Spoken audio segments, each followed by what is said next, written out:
नमस्कार विद्यार्थी मित्रों, स्वागत है तमाम दोस्तों हंसमुख एमसीएस वाले यूट्यूब चैनल ની અંદર। મિત્રો આજે આપણે ઘણા લાંબા સમયથી મળ્યા છે, પરંતુ કંઈક એવો ટોપિક લઈને આવ્યા છે જે તમને આ ટોપિકમાંથી 4 થી 5 પ્રશ્નો મિત્રો બેઠા પૂછાવાની સંભાવના રહેલી છે તેવા કરંટ અફેર્સના પ્રશ્નો જે તમને આવનારી વન વિભાગ મિત્રો ટૂંક સમયની અંદર યોજાવાની છે પરીક્ષા, તેની અંદર ખાસ ઉપયોગી થાય છે અને છેલ્લે મિત્રો આપણે કરંટ અફેર્સ કર્યું હોય તો તે ખૂબ ઉપયોગી થતું હોય છે। તો આજે આપણે ખૂબ અગત્યના એવા ટોપિક લાવ્યા છીએ। જો મિત્રો ટોપિક તમને પસંદ આવે તો જ વિડીયો જોવાનો છે, અન્યથા બહાર નીકળી જવાનું છે, વિડીયો જોવાનો નથી। એક લાઈક કરી દેવાની છે, ચેનલની સાથે નવા જોડાના હોય તો સબસ્ક્રાઇબ પણ કરી દેવાની છે। દોસ્તો જો ટોપિક પસંદ આવે તો લાઈક કરજો, ચેનલ સાથે જોડાઈને રહેજો। આવા ટોપિક તમને સમયે જે પરીક્ષાના એન્ડ સમયે મળતા રહેશે। તો ચાલો દોસ્તો શરૂઆત કરીએ પ્રથમ નંબરના ટોપિકથી। પહેલો પ્રશ્ન, સોરી મિત્રો પહેલો ટોપિક, પ્રથમ નંબરના ટોપિકથી દોસ્તો તમને 1 માર્ક મળવાનો છે। જોઈએ આપણે પ્રશ્નનો આ ટોપિક શું કહેવા માંગે છે કે રિલાયન્સ કંપનીએ મેંગ્રોવ જંગલોના વાવેતર માટે ગુજરાત સરકાર સાથે MOU કર્યા। શું કર્યું મિત્રો? ગુજરાત સરકાર સાથે કોને MOU કર્યા? પ્રશ્ન કેવો પૂછાશે કે તાજેતરમાં મેંગ્રોવ જંગલોના વાવેતર માટે કઈ કંપનીએ ગુજરાત સરકાર સાથે MOU કર્યા છે? તો મિત્રો રિલાયન્સ ઇન્ડસ્ટ્રી, રિલાયન્સ કંપની છે, તેમને તાજેતરની અંદર આ MOU કર્યા છે કે અમે છે તે મેંગ્રોવ જંગલોનો ઉછેર કરીશું। કઈ જગ્યાએ કર્યા છે મિત્રો MOU? તો કે રિલાયન્સ કંપનીએ મરીન નેશનલ પાર્કની અંદર 3500 એકર વિસ્તારની અંદર શેર એટલે કે મિત્રો મેંગ્રોવના જંગલોના સર્જન માટે રાજ્ય સરકાર સાથે સમજૂતી કરાર પર MOU કર્યા છે। આ કરાર કેન્દ્ર સરકાર દ્વારા રજૂ કરવામાં આવેલી મિષ્ઠી યોજના, મિત્રો મિષ્ઠી યોજનાનું પૂરું નામ પણ પૂછાઈ શકે છે। અહીં તમે જોઈ શકો છો પૂર્ણ નામ તેનું આપવામાં આવેલું છે। ખાસ 1-2 વખત રીડ કરી લેવું જેથી તમારો પ્રશ્ન ખોટો ન પડે જો પૂછાય મિષ્ઠી યોજનાનું પૂરું નામ। તો આ યોજના અંતર્ગત રિલાયન્સ કંપની માટે રિલાયન્સ કંપની સાથે કરવામાં આવેલા છે।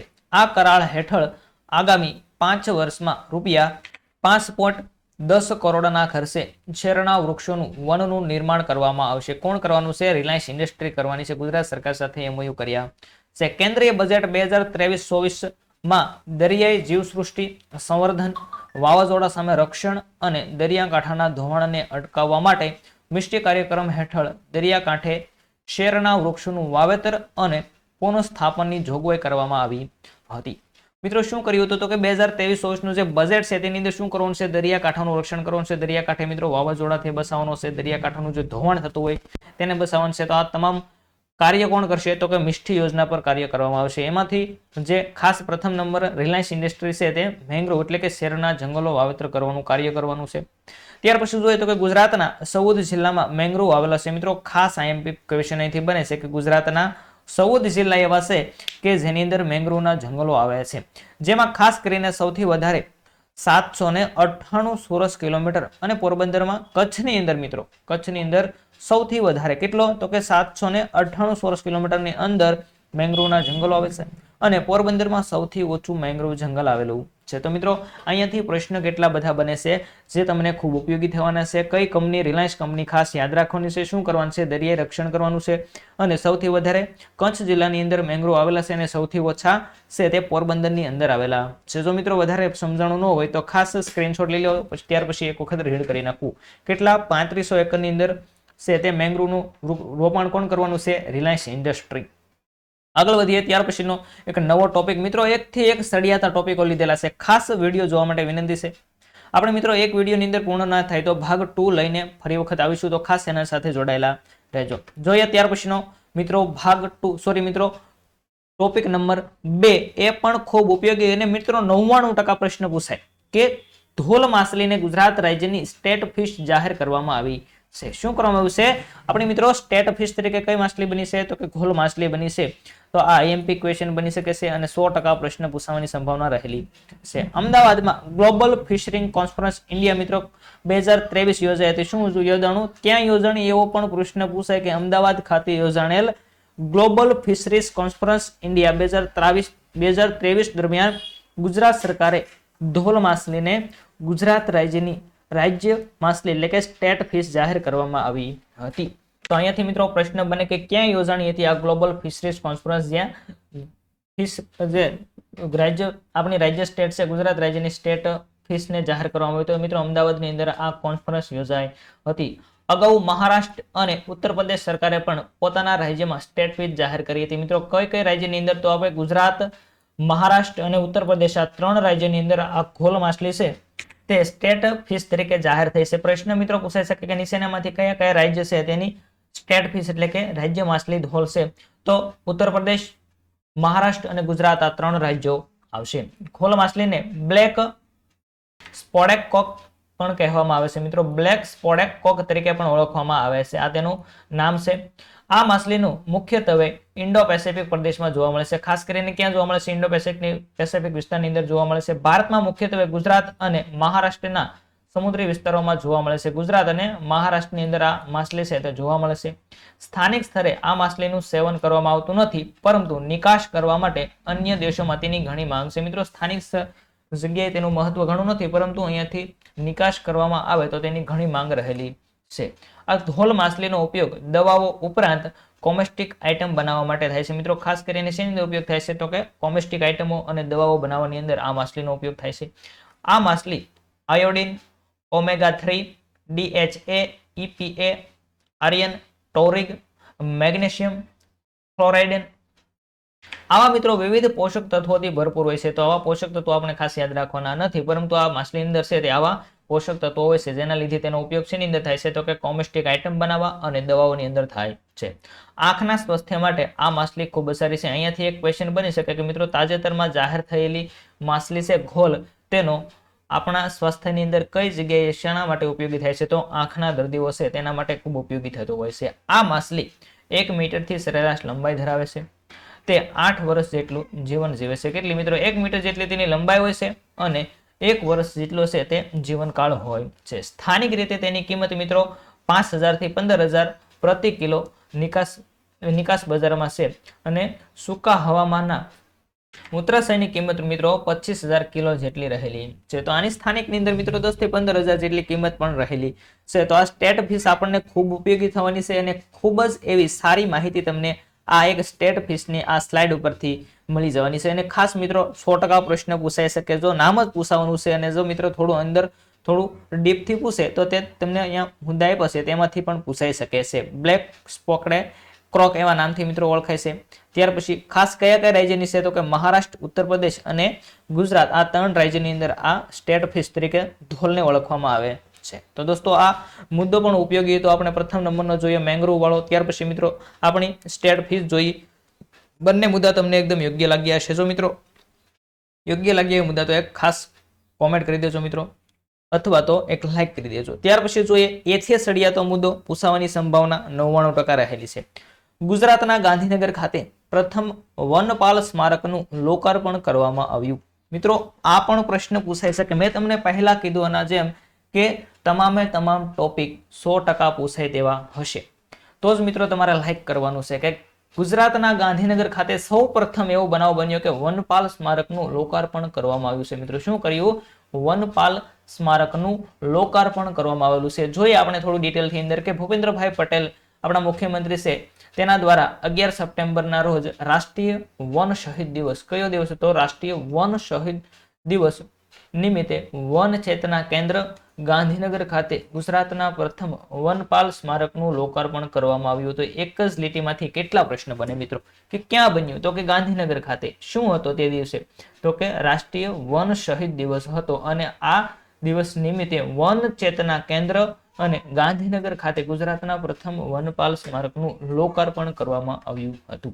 આ સ્મારકનો હેતુ વન અને પર્યાવરણ જીવોના સંરક્ષણ તથા સંવર્ધન માટે પોતાનું જીવન ન્યોછાવર કરનારા વન શહીદોના સાહસ, શૌર્ય અને બલિદાન ભાવિની પેઢીને પ્રેરણા આપવાનો છે. મિત્રો આ બનાવવાનો મુખ્ય હેતુ શું રહેલો છે? તો કે કોઈ જંગલોને બચાવવા માટે, કોઈ પ્રાણીઓને બચાવવા માટે પોતાના જીવનું બલિદાન છે આપણા મિત્રો વન રક્ષકોએ આપ્યું છે, તેમને યાદ કરવા માટે આ સ્મારક છે તે બનાવવામાં આવ્યું હતું. કેન્દ્ર સરકાર દ્વારા વન અને વન્યજીવોના સંરક્ષણ તેમજ સંવર્ધન દરમિયાન ફરજ બજાવતા શહીદ થયેલા વન વિભાગના ફ્રન્ટલાઇન સ્ટાફ જેવા કે વનરક્ષક હોય, કોઈ વનપાલ હોય, પરિક્ષેત્ર વન અધિકારીઓ, અને અન્ય અધિકારીઓના માનમાં વર્ષ 2023 થી દર વર્ષે 11 સપ્ટેમ્બરને રાષ્ટ્રીય શહીદ દિવસ તરીકે ઉજવવામાં આવે છે મિત્રો. કોણ? તો કે કોઈ વન રક્ષક શહીદ થયા હોય, વનપાલ શહીદ થયા હોય, એવી રીતે મિત્રો આ તમામની યાદમાં રાષ્ટ્રીય વન શહીદ દિવસ છે ઉજવવામાં આવે છે. અને આ દિવસે જ મિત્રો શું કર્યું તો કે ગાંધીનગર ખાતે પ્રથમ વનપાલ છે તેમનું લોકાર્પણ કરવામાં, સોરી મિત્રો, તેનું સ્મારકનું લોકાર્પણ કરવામાં આવ્યું હતું. ત્યાર પછી જોઈએ તો કે રાષ્ટ્રીય શહીદ દિવસ ઉજવવાનો ઉદ્દેશ જંગલની જાળવણી કરવા માટે, જાગૃતિ લાવવા માટે અને પર્યાવરણના સંરક્ષણમાં વૃક્ષોના મહત્વને ઉજાગર કરવા માટેનો છે. ખાસ ઉદ્દેશ શું મિત્રો રહેલા હોય છે? કોઈ જે કંઈ દિવસ ઉજવવામાં આવતો હોય છે તો દિવસ મહિમાની અંદર તે દિવસની અંદર જે કંઈ કાર્ય થયું હોય તેને જાળવવા માટે ઉજવવામાં આવતો હોય છે. વર્ષ 1970માં આ દિવસના રોજ રાજસ્થાનમાં ખેજલી હત્યાકાંડની યાદમાં ભારતના પર્યાવરણ અને વન આબોહવા પરિવર્તન મંત્રાલય દ્વારા ઉજવણી કરવામાં આવે છે. ભારતમાં પર્યાવરણ બચાવવા માટે સિપકો આંદોલન, મિત્રો આપણે આંદોલન ભણી ચૂક્યા છીએ કેમ કે હવે તો તૈયારીના થોડાક દિવસો, પરીક્ષાના થોડા દિવસો રહ્યા છે તો આપણે આંદોલનો પણ કમ્પ્લીટ કરી આવે છે. જેમ કે સિપકો આંદોલન થયો હતો, અપિકો આંદોલન થયો હતો, સાયલેન્ટ વેલી આંદોલન વગેરે આંદોલનો છે તે શેની અંદર થયા હતા તો કે પર્યાવરણ બચાવવા માટે આ તમામ આંદોલન થયા હતા. તો આપણને આ ટોપિકમાંથી પણ મિત્રો પ્રશ્ન પૂછાવાની સંભાવના રહેલી છે પૂરેપૂરી કે તાજેતરમાં પ્રથમ વનપાલનું લોકાર્પણ કઈ જગ્યાએ કરવામાં આવ્યું, અથવા તો ગાંધીનગરમાં શેનું લોકાર્પણ કર્યું તો કે સૌ પ્રથમ વનપાલ સ્મારકનું લોકાર્પણ કરવામાં આવેલું છે. તમે જોઈ શકો છો મિત્રો ગુજરાતના પ્રથમ વનપાલ સ્મારકનું લોકાર્પણ ઇમેજની અંદર દૃશ્યમાન થઈ રહ્યું છે.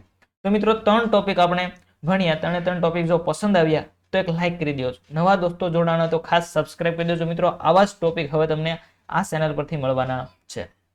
ત્યાર પછીનો દોસ્તો ટોપિક આવ્યો છે એ પણ ખૂબ જ ઉપયોગી, કોનોકાપર્સ વૃક્ષના વાવેતર પર પ્રતિબંધ. ખાસ આઈએમપી આપણે 4 ટોપિક લીધા, 4 નંબર મિત્રો, 100% પ્રશ્ન પૂછાય તેવા.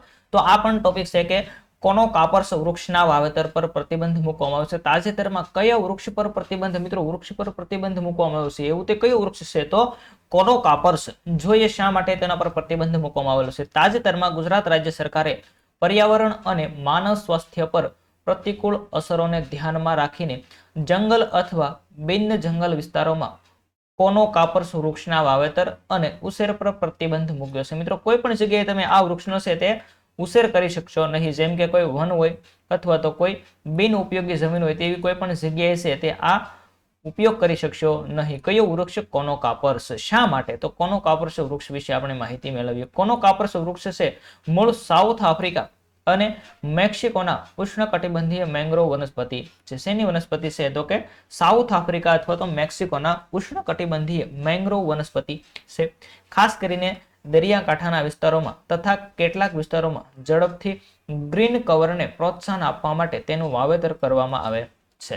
શેની અંદર? દરિયાકાંઠાની અંદર વાવેતર કરવામાં આવતું હતું, અથવા તો ગ્રીન કવરને પ્રોત્સાહન આપવા માટે તેનું વાવેતર કરવામાં આવતું. તે અન્ય પ્રજાતિઓ કરતા જમીનમાંથી વધુ પાણી શોષી લેશે અને ભૂગર્ભ જળ માટે ખતરો છે. મિત્રો આ વૃક્ષ જે જગ્યાએ વાવવામાં આવે છે ત્યાંથી તે પાણીને શું કરે છે? ઝડપથી છે તે શોષી લેશે અને ત્યાંનું છે જે ભૂગર્ભ જળને છે તે નીચે ઉતારે છે. આટલા માટે જ આ વૃક્ષને છે તે વાવવા પર પ્રતિબંધ મૂકવામાં આવેલ છે. ખાસ શું કારણ છે? તો કે આ પ્રજાતિ જમીનમાંથી વધુ પાણી શોષી લેશે અને ભૂગર્ભ જળ છે તેને ખતરો આવે છે. ભૂગર્ભ જળ છે તે જેમ બને તે મિત્રો દાડે ને દાડે ઊંડા જતા જાય છે. આટલા માટે જ આ વૃક્ષ છે તે વાવવા પર પ્રતિબંધ લગાવવામાં આવેલો છે.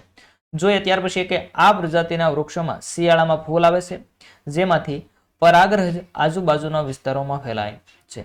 પરાગરજના સંપર્કમાં આવેલા વ્યક્તિઓના સામાન્ય શરદી, ઉધરસ અને એલર્જી જેવા રોગો થવાની શક્યતા રહે છે. મિત્રો આ આપણે વૃક્ષ વાવ્યો છે પરંતુ વૃક્ષ છે તેની આડઅસર રહેલી છે. વૃક્ષ થોડાક અંશે છે તે મનુષ્ય અને આપણા પર્યાવરણની અંદર થોડું પ્રદૂષણ ફેલાવે છે. જેમ કે પાણી છે તે વધારે શોષે છે અને આની અંદર જે મિત્રો પુષ્પના ફૂલ આવે છે જેની સુગંધથી વ્યક્તિઓને કોઈ શરદી થાય છે, ઉધરસ થાય છે અથવા તો એલર્જી જેવા રોગો થવાના કારણે આ વૃક્ષ પર ગુજરાત સરકારે વાવવા પર પ્રતિબંધ લગાવ્યો છે. પણ પ્રશ્ન તમને કંઈક એવો પૂછાય છે કે તાજેતરમાં ગુજરાત સરકારે કયા વૃક્ષને વાવવા પર પ્રતિબંધ લગાવ્યો?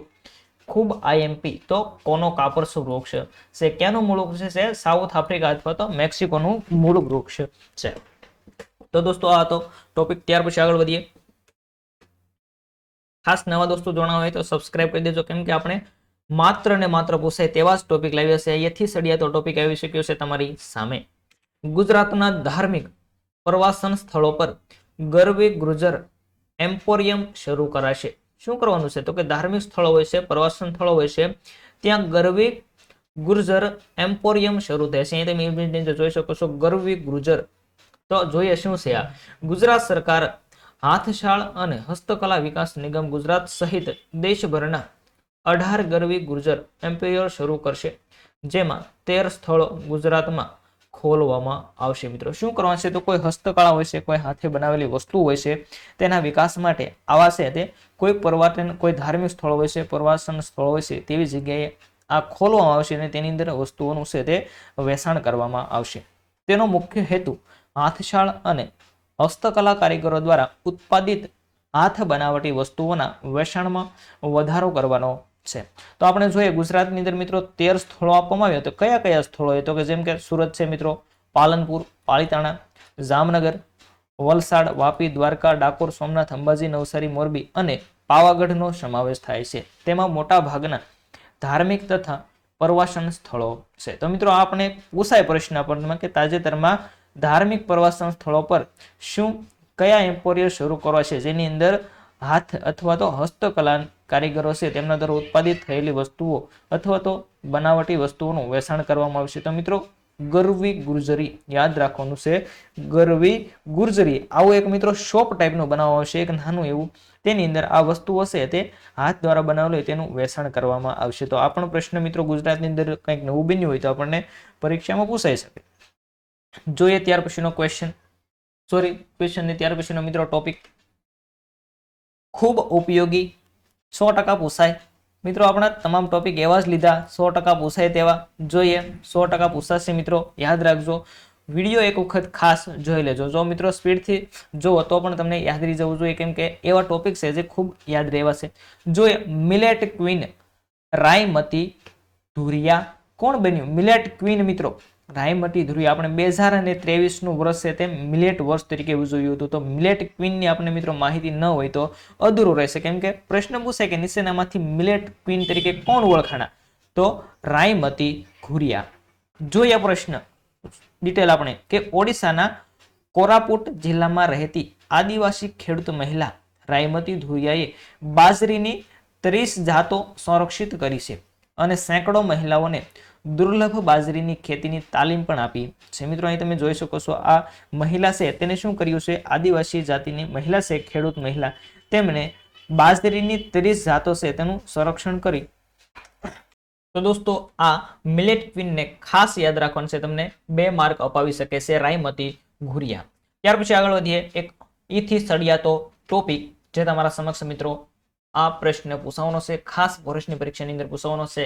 જોઈએ આપણે ટોપિકની વિશેષતા કે કચ્છના બન્ની ઘાસના મેદાનોમાં ચિત્તાઓ માટેનું સંવર્ધન કેન્દ્ર કયું બનવાનું છે? કચ્છનું બન્ની ઘાસ માટેનું જે મેદાન છે દોસ્તો તે ચિત્તા માટેનું સંવર્ધન કેન્દ્ર છે તે બનવાનું છે. તો શું આ મંજૂરી મિત્રો એક અહેવાલ રજૂ થયો હતો, તેને મંજૂરી પણ આપવામાં આવેલ છે. આપણે થોડી વધારે ડિટેલ મેળવીએ. જેમ કે કેન્દ્ર સરકારે ગુજરાતના કચ્છ જિલ્લાના બન્ની ઘાસના મેદાનોમાં ચિત્તા માટે સંવર્ધન કેન્દ્ર સ્થાપવાની મંજૂરી આપી છે. મિત્રો શું છે? તો કે કેન્દ્ર સરકારે શું આપ્યું છે? કચ્છ જિલ્લાની અંદર જે આ ઘાસના મેદાનો છે તેની અંદર ચિત્તાઓ માટેનું સંવર્ધન કેન્દ્ર માટેની મંજૂરી છે તે એકદમ આપી ચૂકી છે. ગુજરાત સરકાર નેશનલ કેમ્પા, ગુજરાત સરકારે નેશનલ કેમ્પા, તો કે કેમ્પા એટલે કે compensatory afforestation fund management and planning authority, આ મિત્રો કેમ્પાનું પૂરું નામ છે. તો આ ફંડ હેઠળ આ સંવર્ધન કેન્દ્ર સ્થાપવામાં દરખાસ્ત મોકલી હતી. કોને? તો કે ગુજરાત સરકારે છે તે આ કેમ્પાની અંદર દરખાસ્ત મોકલી હતી અને આ દરખાસ્ત છે તેમને મંજૂરી છે તે કેન્દ્ર સરકાર દ્વારા આપવામાં આવેલી છે. આ બાદ નેશનલ કેમ્પાની એક્ઝિક્યુટિવ કમિટીએ બન્ની ઘાસના મેદાનમાં ચિત્તા સંવર્ધન કેન્દ્ર સ્થાપવા માટે મંજૂરી આપી હતી. કોને આપી મિત્રો મંજૂરી? તેવો પ્રશ્ન પૂછાય તો તમને ખૂબ સહેલો પ્રશ્ન ન પૂછાય ઘણી વખત કે ક્યાં મંજૂરી આપી છે, ખૂબ સહેલો પ્રશ્ન બને કચ્છની અંદર. પરંતુ આ મંજૂરી છે તે કોને આપી? તો કે કેમ્પા, આ કેમ્પા દ્વારા છે તે મંજૂરી આપવામાં આવી હતી. ભૂતકાળમાં બન્ની ઘાસના મેદાનો ચિત્તા માટેનું ઉત્તમ અને અનુકૂળ રહેઠાણ હતું. કાળક્રમે ચિત્તાઓ છે તે લુપ્ત થયા હતા. મિત્રો પહેલા સમયની ઘણા પહેલા સમયની અંદર આ ઘાસ મેદાન છે બંનેના તેની અંદર ચિત્તાઓ જોવા મળતા હતા, પરંતુ છે કાળક્રમે લુપ્ત થયા હતા. અત્યારે મિત્રો ગુજરાતની અંદર જોવા મળતા નથી, પરંતુ ફરી વખત આપણને આવનારા સમયની અંદર જોવા મળે તેવી સંભાવના રહેલી છે. આ ઉપરાંત વન્ય પ્રાણીઓ નિષ્ણાતે જણાવ્યું હતું કે 1921 સુધી સૌરાષ્ટ્ર અને દાહોદમાં ચિત્તાના શિકારના રેકોર્ડ હતા અને 1940ના દાયકાના પ્રારંભ સુધી ગુજરાતમાં તેની હાજરીનો ઉલ્લેખ કરેલો છે. કોઈ એવા મિત્રો વિદ્વાનો છે તેમણે જણાવ્યું કે 1921 સુધી છે તે સૌરાષ્ટ્રની અંદર ક્યાંક દાહોદની અંદર પણ ચિત્તાઓ છે તે દેખાયા હતા. તો દોસ્તો અહીંયા બે પ્રશ્ન યાદ રાખજો, ખાસ કચ્છના બન્નીના ઘાસ છે તેની અંદર અને વિસ્તાર કયો તો કે આ મંજૂરી કોને આપી તો કે કેમ્પાએ મંજૂરી આપી હતી. ત્યાર પછી આગળ વધીએ. ખાસ અગત્યનો ટોપિક, ગુજરાતની પ્રથમ હેરિટેજ ટ્રેન જે એકતાનગરથી અમદાવાદ મિત્રો ચાલવાની છે. શું નામ છે? ગુજરાતની પ્રથમ હેરિટેજ ટ્રેન એકતાનગરથી અમદાવાદ. જોઈએ વડાપ્રધાન નરેન્દ્રભાઈ મોદીએ 31 ઓક્ટોબરના રોજ એકતાનગરથી વિડીયો લિંકના માધ્યમથી એકતાનગર અને અમદાવાદ વચ્ચેની ગુજરાતની પ્રથમ હેરિટેજ ટ્રેનનો પ્રારંભ કરાવ્યો હતો. મિત્રો પ્રશ્ન એવો પૂછાય કે તાજેતરમાં કોની વચ્ચે ચાલનારી ટ્રેન છે તેને હેરિટેજ ટ્રેનનો દરજ્જો આપવામાં આવ્યો હતો? એકતાનગરથી અમદાવાદ. મિત્રો સ્ટેચ્યુ ઓફ યુનિટી છે ત્યાં એકતાનગર છે ત્યાંથી અમદાવાદ વચ્ચે જે ટ્રેન ચાલે છે અહીંયા તમે જોઈ શકો છો ઇમેજની અંદર આ ટ્રેન છે તેને હેરિટેજ ટ્રેનનો દરજ્જો આપવામાં આવેલો છે. Steam heritage special train statue of યુનિટીની મુલાકાત લેતા પ્રવાસીઓ માટે વધારાનું આકર્ષણ બની હતી. મિત્રો શું થયું હતું તો કે સ્ટેચ્યુ ઓફ યુનિટીની તમે મુલાકાત લ્યો ત્યાં તમને આ જોવા મળે છે. આ ટ્રેનમાં 4 એસી વિસ્ટાડોમ પ્રકારના કોચનો સમાવેશ થાય છે, જેમાં 144 મુસાફરો બેઠક ક્ષમતાવાળા 3 એસી એક્ઝિક્યુટિવ શેર કાર કોચનો સમાવેશ થાય છે. આ હેરિટેજ ટ્રેનમાં ઇલેક્ટ્રિક એન્જિન છે, પરંતુ તેનો લુક સ્ટીમ લોકોમોટિવ જેવો આપવામાં આવ્યો છે, જે એક જોસ્ટ જેવા ધુમાડા ઉત્પન્ન કરતા ફોગર્સ અને સ્ટીમ એન્જિનના અવાજની નકલ કરતા સાઉન્ડ સિસ્ટમ સાથે પૂર્ણ થાય છે. મિત્રો આ એન્જિન છે તે કેવું છે તો કે ઇલેક્ટ્રિક એન્જિન છે, પરંતુ આપણે જે કંઈ કોલસાની ટ્રેન હોય છે તેના જેવો જ તેને આકાર આપવામાં આવ્યો છે અને કોઈક એવા છે તે ધુમાડા ઉત્પન્ન કરે છે. આના લીધે આપણને થાય છે કે આ કોલસાથી ચાલતી ટ્રેન છે, પરંતુ કોલસાથી નહીં, પરંતુ આ છે ઇલેક્ટ્રિક એન્જિનથી ચાલતી ટ્રેન છે. તો મિત્રો ખાસ યાદ રાખવાનું છે ગુજરાતની પ્રથમ હેરિટેજ ટ્રેન છે અને એકતાનગર જે સ્ટેચ્યુ ઓફ યુનિટી છે ત્યાંથી તે અમદાવાદ વચ્ચે મિત્રો ચાલે છે. ખાસ યાદ રાખવાનું છે. તમે અહીંયા જોઈ શકો છો તેની અંદર મિત્રો એક ઇમેજ છે, તેની અંદરનો કેવો નજારો છે તે અહીંયા ફોટાઓ લેવામાં આવેલા છે. આગળ વધીએ. ત્યાર પછીનો એક અન્ય ટોપિક દોસ્તો, ખાસ આઈએમપી રાજકોટમાં માળી ગરબા પર વર્લ્ડ રેકોર્ડ. ખાસ આઈએમપી ક્વેશ્ચન મિત્રો નવરાત્રીમાં છે તે આ માળી ગરબાએ વર્લ્ડ રેકોર્ડ કર્યો હતો. તો કે ભારતના વડાપ્રધાન શ્રી નરેન્દ્રભાઈ મોદી દ્વારા લખવામાં આવેલ માળી નામના ગરબા પર રાજકોટમાં 1.21 લાખ ખેલૈયાઓએ એક સાથે ગરબા રમીને વર્લ્ડ રેકોર્ડ બનાવ્યો હતો. દોસ્તો આઈએમપી ક્વેશ્ચન છે આ કે કેવો પ્રશ્ન બને તો કે આ માળી ગરબો છે તેના લેખક કોણ છે તો કે આપણા વડાપ્રધાન શ્રી નરેન્દ્રભાઈ મોદી, અને માળી નામનો ગરબો છે તેના પર 1.21 લાખ ખેલૈયાઓ એક સાથે ક્યાં છે ગરબા રમીને વર્લ્ડ રેકોર્ડ કર્યો હતો? તો મિત્રો રાજકોટની અંદર કર્યો હતો. ક્યાં રેકોર્ડ બનાવ્યો હતો? રાજકોટની અંદર. યાદ રાખવાનું છે 1.21 લાખ ખેલૈયાઓ એક સાથે આ ગરબા પર ગરબા રમ્યા હતા. શરદ પૂનમના દિવસે 28 ઓક્ટોબર 2023ના રોજ રાજકોટના રેસકોર્સ ગ્રાઉન્ડ ખાતે આ ગરબા કાર્યક્રમનું આયોજન થયું હતું. મિત્રો રેસકોર્સ છે ત્યાં આ ગરબાનું આયોજન કરવામાં આવ્યું હતું. ગાયક કલાકાર કોણ હતા તો કે પાર્થિવ ગોહિલ દ્વારા આ ગરબાને ગાવામાં આવ્યો હતો. આપણા માટે મિત્રો બેસ્ટ પ્રશ્નો અહીંથી 3 બને છે. જેમ કે કોના દ્વારા લખવામાં આવ્યો તો કે આપણા વડાપ્રધાન દ્વારા. ત્યાર પછી ગરબાનું નામ તો કે માળી ગરબો, અને કોના દ્વારા ગાવામાં આવ્યો હતો તો પાર્થિવ ગોહિલ દ્વારા. અને ખાસ કરીને યાદ શું રાખવાનું છે તો કે આ આયોજન ક્યાં થયું હતું? ગરબા ખેલૈયાઓએ ગરબા ક્યાં રમ્યા હતા? તો મિત્રો રાજકોટ શહેરની અંદર રમ્યા હતા. એક સાથે 1.21 ખેલૈયાઓએ ગરબા રમતા record Indian traditional book of record, world record India અને બુક ઓફ રેકોર્ડ લંડનમાં નોંધવામાં આવ્યો હતો. તો મિત્રો આ ખૂબ છે તે રેકોર્ડ કરી ગયો હતો આ ગરબો છે માળી ગરબો. તો યાદ રાખવાનું છે લેખક છે વડાપ્રધાન, ગાયક છે પાર્થિવ ગોહિલ, અને મિત્રો રાજકોટ ખાતે છે ત્યાં રેકોર્ડ રચાયો હતો. યાદ રાખવાનું છે 3 મુદ્દાઓ. ત્યાર પછી આગળ વધીએ નવા ફેક્ટ મુદ્દા પર. આઈએમપી ક્વેશ્ચન દોસ્તો ખૂબ ઉપયોગી 100% પ્રશ્ન પૂછાઈ શકે છે. તમામે તમામ ટોપિક આપણે પૂછાય તેવા લીધેલા છે એટલે વારાઘડી મિત્રો ચર્ચા કરતા નથી. તો ખાસ તમારા મિત્રોને વિડીયોની લિંક શેર કરી દો જેથી તેમને પણ મિત્રો થોડા માર્કની અંદર ફાયદો થાય. કરંટ મિત્રો તમારો છે તે ફોરેસ્ટની પરીક્ષામાં પાસ કરાવવામાં યુ ટર્ન કરાવતો હોય તો આ ખાસ વિડીયોની લિંક તમારા દોસ્તને શેર કરો જેથી તેને પણ ઉપયોગી થાય. તો જોઈએ આપણે ગુજરાત સરકારે પીએમ જય હેઠળ વીમા કવચ બમણું કર્યું. મિત્રો પીએમ જય યોજના છે તેની અંદર વીમા કવચ છે તે શું કર્યું તો કે તેની અંદર જે આરોગ્યને લગતો ખર્ચ આપવામાં આવે છે તેનો વધારો કરાયો છે. કેટલો વધારો કરાયો છે તે આપણે જોઈએ. તો ગુજરાત સરકારે જુલાઈ મહિનાની 11મી તારીખથી પ્રધાનમંત્રી જન આરોગ્ય વીમા એટલે કે પીએમ જય વીમા કવચને બમણું કરીને 10 લાખ રૂપિયા કરી દીધું છે. મિત્રો અહીંયા કેટલું હતું તો કે 5 લાખ રૂપિયા. તમે જોયું છે આયુષ્માન કાર્ડ જ્યારે કઢાવતા ત્યારે તેની અંદર 5 લાખ આવતું, પરંતુ હવે છે તેની અંદર 10 લાખની પ્રિન્ટ થઈને આ તમને જોવા મળે છે. તો કઈ યોજના છે? પીએમ જય યોજના છે. તેની અંદર પહેલા 5 લાખનું વીમા કવચ આપવામાં આવતું હતું, પરંતુ હવે છે તેની જગ્યાએ 10 લાખનું વીમા કવચ આપવામાં આવે છે. રાજ્ય સરકારના આ નિર્ણયનો ઉદ્દેશ ગુજરાતના અંદાજે 1.78 કરોડ આયુષ્માન ભારત કાર્ડ ધારકોને લાભ આપવાનો છે. કોને આપવાનો છે? તો કે આયુષ્માન કાર્ડ જેની પાસે હોય તેમને આ લાભ આપવાનો છે, તેમજ તેમની ગુણવત્તાયુક્ત તબીબી સારવારની પહોંચવામાં મદદ કરશે. ત્યાર પછી અહીંયાથી ખાસ અગત્યનો ફેક્ટ છે મિત્રો, પીએમ જય હેઠળ મંજૂર કરાયેલ દાવાની રકમના સંદર્ભમાં ગુજરાત દેશમાં બીજું સ્થાન મેળવ્યું છે. મિત્રો આ છે તે રકમ, દાવાની રકમ છે તેની અંદર ગુજરાતે કયું સ્થાન મેળવ્યું તો કે બીજું સ્થાન મેળવ્યું છે. આપણે થોડીક વધારે માહિતી મેળવી કે આયુષ્માન ભારત પ્રધાનમંત્રી જન યોજના છે તેના વિશે થોડી માહિતી મેળવી. તો કે એબીપીએમ છે એ સ્વાસ્થ્ય સુરક્ષા યોજના છે જે આરોગ્ય ખર્ચ માટે વિશ્વની સૌથી મોટી વ્યાપિત યોજના છે. આ હતી ફેક્ટ તેની. ત્યાર પછી જોઈએ તો કે તે ગ્રામીણ અને શહેરી વિસ્તારોમાં 60 કરોડથી વધુ લાભાર્થીઓને નાણાકીય સહાય પૂરી પાડે છે અને આ યોજનાનો ઉદ્દેશ વ્યક્તિઓ અને તેમના પરિવારજનોને મોટા આરોગ્ય સંભાળ ખર્ચથી બચવાનો છે. તો મિત્રો આપણે ખાસ અહીંયાથી યાદ શું રાખવાનું છે તો કે પીએમ જય યોજના છે તેની અંદર વીમા કવચ છે તે બમણું કરી દીધું છે. 5 લાખ હતું તેની જગ્યાએ હવે 10 લાખ રૂપિયાનું વીમા કવચ આપવામાં આવે છે. તો દોસ્તો આ માહિતી પસંદ આવી તો એક લાઈક કરી દેજો. અગાઉના મુદ્દાઓ પસંદ આવ્યા હોય તો એક લાઈક કરી દેજો. નવા દોસ્તો હોય તો ખાસ ચેનલને સબસ્ક્રાઇબ કરી દેજો. ત્યાર પછી આગળ વધીએ નવા ફેક્ટ આગળ જોઈએ.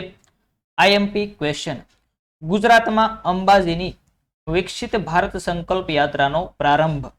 તો આ મુદ્દા પર આપણે વાત કરીએ તો કે ભાઈ બીજના શુભ અવસર પર મુખ્યમંત્રી શ્રી ભૂપેન્દ્રભાઈ પટેલે તાજેતરમાં યાત્રાધામ અંબાજીની મુલાકાત લીધી હતી અને ત્યાં શીખલી ખાતે ભગવાન બિરસા મુંડાને પુષ્પાંજલિ અર્પણ કરી હતી.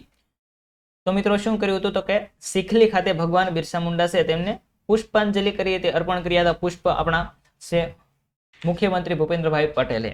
આ સાથે ભૂપેન્દ્રભાઈ પટેલે રાજ્યપાલ આચાર્ય દેવવ્રતની ઉપસ્થિતિમાં અંબાજીથી વિકસિત ભારત સંકલ્પ યાત્રાનું ઉદ્ઘાટન કર્યું હતું. મિત્રો અહીંયાથી પ્રશ્ન બને છે કે તાજેતરમાં જે વિકસિત ભારત સંકલ્પ યાત્રાનું ઉદ્ઘાટન કરાયું તે ક્યાંથી કરાયું હતું? તો મિત્રો અંબાજી ખાતેથી કરાયું હતું. કોણ હતું ત્યાં ઉપસ્થિત? તો કે આપણા આચાર્ય દેવવ્રત રાજ્યપાલ છે તે અને મુખ્યમંત્રી ભૂપેન્દ્રભાઈ પટેલ આ બંને ઉપસ્થિતિમાં આ યાત્રાનો પ્રારંભ કરાવવામાં આવ્યો હતો. કુલ 129 રથ રાજ્યભરના 14,620 ગામડાઓમાં 2 મહિનાઓ સુધી પરિભ્રમણ કરશે તથા દૂરના વિસ્તારોમાં રહેવાસીઓને સરકારી યોજનાઓ વિશે આવશ્યક માહિતી પહોંચાડશે. મિત્રો કદાચ એવું કોક ગામ બાકી રહ્યું હોય કે ત્યાં આ રથ પહોંચ્યો ન હોય.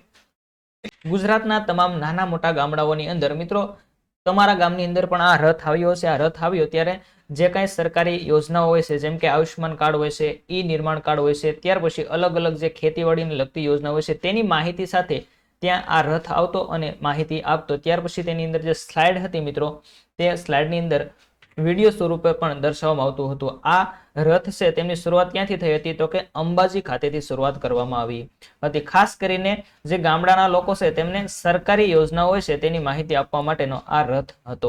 આ કાર્યક્રમ દરમિયાન આધીનતાની માનસિકતાને દૂર કરવા અને વર્ષ 2047 સુધીમાં વિકસિત ભારત બનાવવાની પ્રતિજ્ઞા લેવામાં આવી હતી? ખાસ કરીને શું મિત્રો, તો કે છેવાડાના જે કઈ ગામડાઓ છે તેની અંદર યોજનાઓની માહિતી ન હોય, આના કારણે આ રથ ગામે ગામે જઈ અને આવી તમામ યોજનાઓની માહિતી આપે છે. તો આ રથની શરૂઆત ક્યાંથી થઈ તે આપણા માટે ખાસ કરંટને લગતો પ્રશ્ન બને છે કે ગુજરાતના અંબાજી ખાતેથી આ રથની શરૂઆત કરવામાં આવી હતી. ભૂપેન્દ્રભાઈ પટેલ અને આચાર્ય દેવવ્રત છે આ બંનેની ઉપસ્થિતિમાં આ રથ છે તેમનું ઉદ્ઘાટન કરવામાં આવ્યું હતું.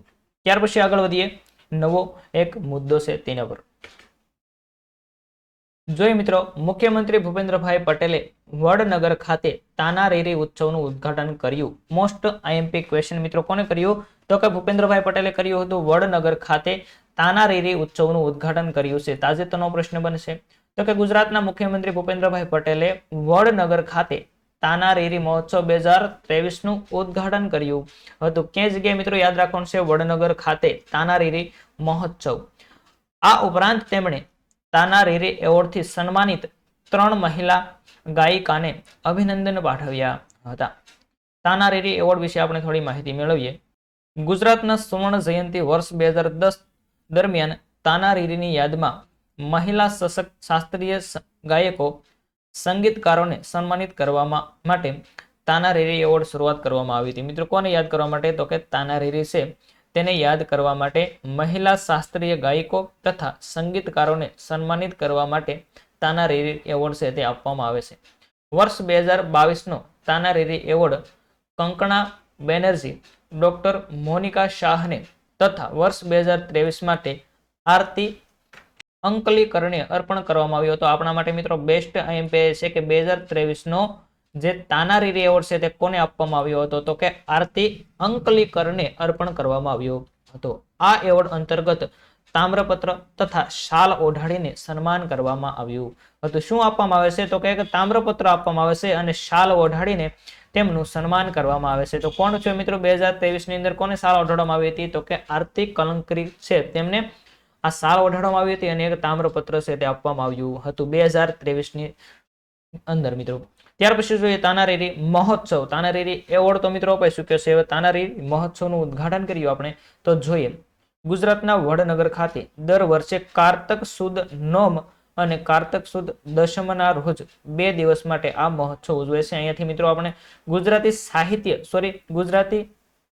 ગુજરાતનો સાંસ્કૃતિક વારસો પૂછવાનો છે આજકાલ ફોરેટની પરીક્ષાની અંદર. તો મિત્રો અહીંયાથી પ્રશ્ન પૂછાય કે તાજેતરમાં તાનારીરી મહોત્સવ ઉજવાનો તે કયા 2 દિવસમાં ઉજવાય છે? તો કારતક સુદ નોમ અને કારતક સુદ દશમ આ બંને દિવસના રોજ આ મહોત્સવ છે તે ઉજવવામાં આવે છે. આ શાસ્ત્રીય સંગીત મહોત્સવમાં દેશના પ્રખ્યાત કલા વૃંદો અને પ્રસિદ્ધ કલાકારો પોતાની કૃતિઓ છે તે રજૂ કરતા હોય છે.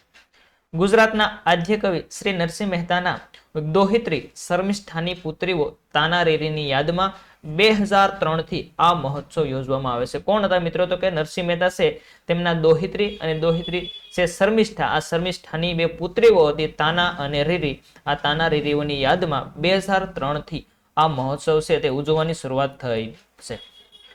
બાદશાહ અકબરના નવરત્નો પૈકી એક સંગીત સમ્રાટ તાનસેનને દીપક રાગ ગાવાની ઉપડેલી દાહને વડનગરના શર્મિષ્ઠા તળાવ કાંઠે આ સંગીત બેલડી તાનારીરીએ મલ્હાર રાગ ગાઈને ઠારી હતી એવું કહેવામાં આવે છે. તો મિત્રો આ તાના અને રીરી છે તે એક સારી ગાયિકા હતી, આટલા માટે તેને મલ્હાર રાગ ગાય અને કોને? તો કે સમ્રાટ તાનસેન હતો તેમને દીપક રાગ ગાવાથી જે દાહ ઉપડ્યો હતો તેમને ઠાર્યા હતા. ત્યાર પછી આગળ વધીએ આપણે નવા ટોપિક પર. દોસ્તો ટોપિકો પસંદ આવે તો એક લાઈક કરી દેજો, ચેનલને સબસ્ક્રાઇબ કરી દેજો. નવા દોસ્તો જોડાના હોય તો આવી જ માહિતી તમને આ ચેનલ પરથી વર્ષની પરીક્ષા સુધી મિત્રો ત્યાર પછી આવનારી પરીક્ષામાં પણ મળતી રહેશે. ખૂબ ઉપયોગી ગિરનારની લીલી પરિક્રમાનો પ્રારંભ. મિત્રો ગિરનારની લીલી પરિક્રમાનો જે પ્રારંભ થયો હતો તેમાંથી પણ થોડા પ્રશ્નો આપણા માટે આઈએમપી બનતા હોય છે. જોઈએ, ગુજરાતમાં ગિરનાર પર્વતની પરિક્રમા લીલી પરિક્રમા તરીકે ઓળખાય છે. એ તો મિત્રો આપણને ખબર હોય કે લીલી પરિક્રમા તરીકે ઓળખાય છે. તો હિન્દુ કેલેન્ડર પ્રમાણે પ્રતિ વર્ષે તે એટલે કે દર વર્ષે કારતક સુદ 11 થી મધ્યરાત્રિથી પ્રારંભ થઈને કાર્તકી પૂનમ સુધી આ પરિક્રમા યોજાય છે મિત્રો.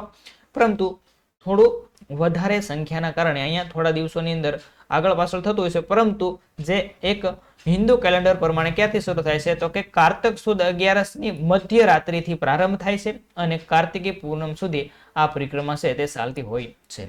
આ પરિક્રમા લગભગ 36 કિલોમીટર જેટલી લાંબી છે. કેટલી તો કે 36 કિલોમીટર છે તે ગિરનાર છે આ ડુંગરની ચારે બાજુ ફરવાનું હોય છે, એટલે કે પરિક્રમા તો કે 36 કિલોમીટર જેટલી લાંબી છે.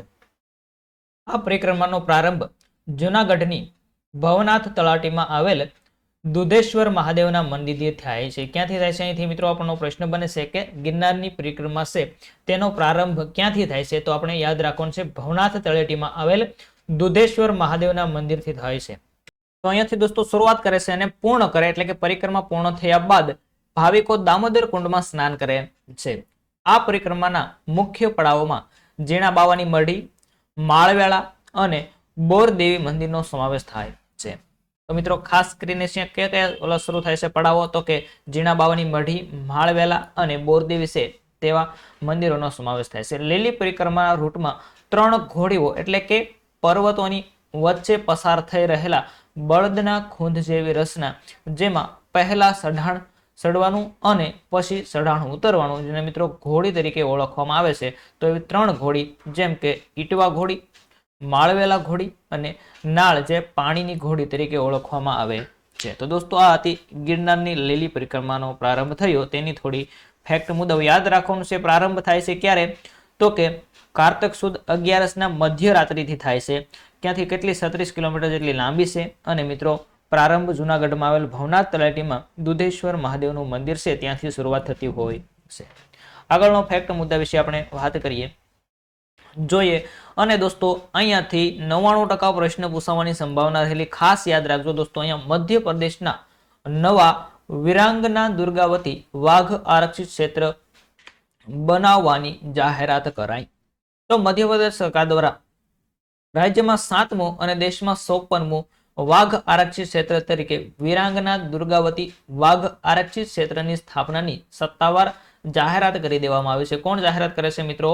આ વાઘ આરક્ષિત ક્ષેત્ર બનાવવાની. તો કે NTCA national tiger conservation authority દ્વારા આ નવા વાઘ આરક્ષિત ક્ષેત્રની રચના માટે પ્રાથમિક મંજૂરી આપવામાં આવી છે. કોના દ્વારા મિત્રો? ખાસ કરીને વાઘ માટે જો કોઈ પણ હોય અને જો તમારે તુક્કો લગાવવો હોય તો NTCA આપેલું હોય તો આ લગાડી દેવાનું, નેશનલ ટાઈગર કન્ઝર્વેશન ઓથોરિટી. મધ્યપ્રદેશમાં આ સાથે વાઘ આરક્ષિત ક્ષેત્રની સંખ્યા 7 થઈ છે. કેટલી? તો કે મિત્રો આ થઈને 7 આરક્ષિત ક્ષેત્રો છે તે મધ્યપ્રદેશમાં આવેલ છે. આ ઉપરાંત બીજા 6 આરક્ષિત ક્ષેત્રોમાં કાન્હા નેશનલ પાર્ક, બાંધવગઢ, પન્ના, પેંચ, સંજય ડુબરી અને સાતપુડાનો સમાવેશ થાય છે. મિત્રો અહીંયાથી પ્રશ્ન બની શકે સાતપુડા કે નીચેનામાંથી કઈ પર્વતમાળાના નામ પરથી જે વાઘ આરક્ષિત ક્ષેત્ર છે તે આવેલું છે? તો સાતપુડા છે તેનો સમાવેશ મિત્રો આ વાઘ આરક્ષિત ક્ષેત્ર થાય છે. આ વાઘ આરક્ષિત ક્ષેત્રમાં 1414 કિલોમીટર વર્ગ વિસ્તારનો મુખ્ય ક્ષેત્ર અને 925 કિમી વર્ગ વિસ્તારને બફર ક્ષેત્ર. મિત્રો આપણે જોયું છે કે કોર ઝોન, બફર ઝોન અને ટ્રાન્ઝિશન ઝોન, આવા રીતના મિત્રો 3 પ્રકારના ઝોન હોય છે. તો અહીંયા ખાસ કરીને આરક્ષિત ક્ષેત્રની અંદર કયો ઝોન છે? 1414 કિલોમીટર વિસ્તારની અંદર મુખ્ય ક્ષેત્ર એટલે કે કોર ઝોન એરિયા આવેલો છે. ત્યાર પછી 925 વર્ગ કિમી બફર ઝોન આવેલા છે. આ નવા જાહેર વાઘ આરક્ષિત ક્ષેત્રોમાં નોરાદેહી અને વિરાંગના દુર્ગાવતી અભયારણ્યની અંદર આ વિસ્તારોને આવરી લેવામાં આવેલા છે. કની અંદર મિત્રો? તો કે નોરાદેહી અને વિરાંગના દુર્ગાવતી અભયારણ્ય હતું તેની અંદર જ સમાવેશ કરી લેવામાં આવેલો છે. આ જાહેરાત વન્યજીવ સંરક્ષણ અધિનિયમ 1972 ની કલમ 38 ની પેટા કલમ, આ મિત્રો અલગ અલગ પેટા કલમો આપી છે તેની ઉપર બહુ પડવાનું રહેતું નથી, તેની હેઠળ કરવામાં આવેલી છે. નોરાદેવી અને દુર્ગાવતી વન્યજીવ અભયારણ્યને સૂચિત કરીને રચવામાં આવેલ આ સંરક્ષિત વિસ્તારમાં 2 મુખ્ય વિસ્તારોનો સમાવેશ થાય છે. જેમાં મુખ્ય વિસ્તાર મિત્રો ચોરસ કિલોમીટર આપવામાં આવેલ છે તો કે 2.1 અને 1390 ચોરસ કિલોમીટર ફેલાયેલો છે. જ્યારે મુખ્ય વિસ્તાર 2A અને 23.97 ચોરસ કિલોમીટર. મિત્રો ચોરસ કિલોમીટર માપની અંદર આપણે પડવાનું થતું નથી, પરંતુ ખાસ યાદ રાખવાનું છે મધ્યપ્રદેશમાં નવું વિરાંગના દુર્ગાવતી વાઘ આરક્ષિત ક્ષેત્ર બન્યું છે. તે તો કે વિરાંગના દુર્ગાવતી અભયારણ્યનો થોડો ભાગ લીધો છે અને નોરાદેહી છે તેનો થોડોક ભાગ લઈને આ બનાવવામાં આવેલું છે. નવું સ્થપાયેલ વિરાંગના દુર્ગાવતી આરક્ષિત ક્ષેત્ર છે તે 2339 ચોરસ કિલોમીટરના વ્યાપની અંદર વિસ્તરેલું છે. કેટલું ખાસ તેનો વિસ્તાર કયો છે તો કે 2339 ચોરસ કિલોમીટર છે.